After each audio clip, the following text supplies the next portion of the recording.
Market ఉండి వారిని మాట్లాడవలసిందిగా.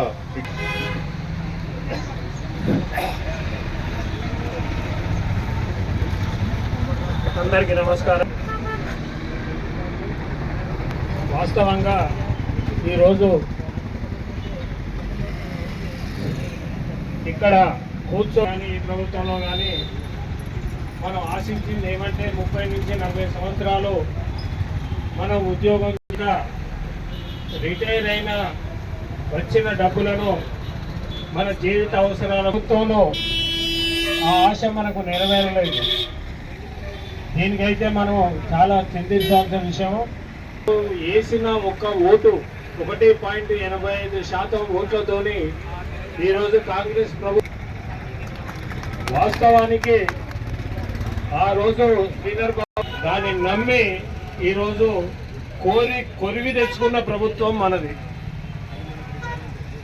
కానీ 6 నెలలు పోయి 2 సంవత్సరాలు ఇవ్వకపోవడం వల్ల ఈరోజు రాష్ట్ర వ్యాప్తంగా కూడా చాలా మంది మానసిక వేదనతో కుంగిపోయి బకాయిలు రాకపోవడం తోటి మానసిక వేదనతో కుంగిపోయి ఆరోగ్యం క్షీణించి ఇప్పటికీ కూడా ఆసుపత్రుల్లో కూడా చికిత్స పొందుతూ ఉన్నారు. ఈ విధంగా చనిపోతున్నటువంటి వారు ఉన్నారు. తర్వాత చాలా మంది కూడా ఇప్పటి వరకు మీ రిటైర్మెంట్ బకాయిలు అనేటువంటి రాకపోవడం మూలంగా ఇప్పటి వరకు రాష్ట్ర వ్యాప్తంగా 68 మంది ఉద్యోగోపాధ్యాయులు మరణించినారంటే ఈ యొక్క పెన్షన్ల పట్ల మీకు ఏమాత్రం మానవత్వం లేదని మేము అర్థం చేసుకోవాల్సిన అవసరం ఉన్నది. ఇంతమంది చనిపోయినా కానీ ముఖ్యమంత్రి గారు మా పట్ల దయా కనికరం లేకుండా మీరు ప్రవర్తిస్తున్నారు.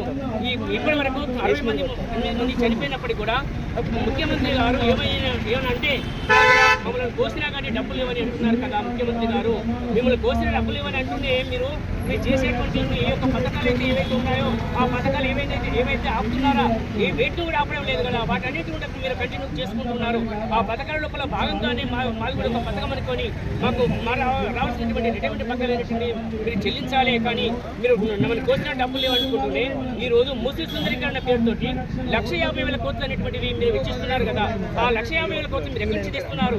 అవి అప్పుల రూపంలో తీసుకొస్తున్నారు కదా. ఆ అప్పులు అనేటువంటి తీసుకొచ్చి మాకు ఏకముద్ర లోపల కనుక ఈ రిటైర్మెంట్ వారికి దాదాపుగా 21,000 మంది రిటైర్ అయితే ఇప్పటి వరకు దాదాపుగా 18,000 మందికి ఈ రిటైర్మెంట్ పక్కలు అనేటువంటి రావాల్సినవి. ఆ రిటైర్మెంట్ పక్కలు అనేటువంటిది మాకు ఏకముద్ర లోపల చెల్లించాలంటే ప్రతి ఒక్కరికి దాదాపుగా 50 లక్షల నుండి తర్వాత 80 లక్షల వరకు ఒక్కరికి రావాల్సినది.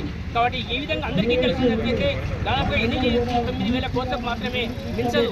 ఆ 8,9,000 కోట్లు అనేటువంటిది మీరు తెచ్చేటువంటి ఆ 1,50,000 కోట్ల లోపల మా 8,9,000 తెచ్చినట్లయితే బాగుండేది కదా. మీరు మొన్న కూడా మీరు ప్రకటించుకున్నారు మూసీ నది మీద గాంధీ విగ్రహం కొరకు 5,000 కోట్లు వెచ్చిస్తున్నారు. ఆ 5,000 కోట్లు అనేటువంటి మరి ఎక్కడి నుంచి వస్తున్నాయి? తర్వాత ఈ విధంగా మీరు అధికార దుర్వినియోగం చేస్తూ తర్వాత ఆర్థికంగా ఈ యొక్క మళ్ళీ తెలంగాణను ఇవాళ తెలంగాణ తీర్చే విధంగా మీరు ప్రవర్తిస్తున్నారు కదా. మరి ఈ విధంగా మీ ఇష్టం వచ్చిన విధంగా డబ్బులు అనేటువంటి వృధా చేస్తున్నారు, ప్రజాధనాన్ని వృధా చేస్తున్నారు. ఈ 5,000 కోట్ల అటువంటి మనకు ఇచ్చినట్లయితే సగం మందికి తీరేది కదా. తర్వాత ఎందుకు ఆలోచించడం లేదు? తర్వాత మూసీ సుందరీకరణ పేరుతోటి తర్వాత ప్రపంచ సుందరమల్ల పోటీలతోటి తర్వాత మెస్సీ ఫుట్బాల్ అనేటువంటి గ్లోబల్ సబ్మిట్ అనేటువంటిది ఈ స్పోర్ట్స్ డెవలప్మెంట్ అనేటువంటి వీటన్నింటిని కూడా మీరు డబ్బులు వెచ్చిస్తున్నారు.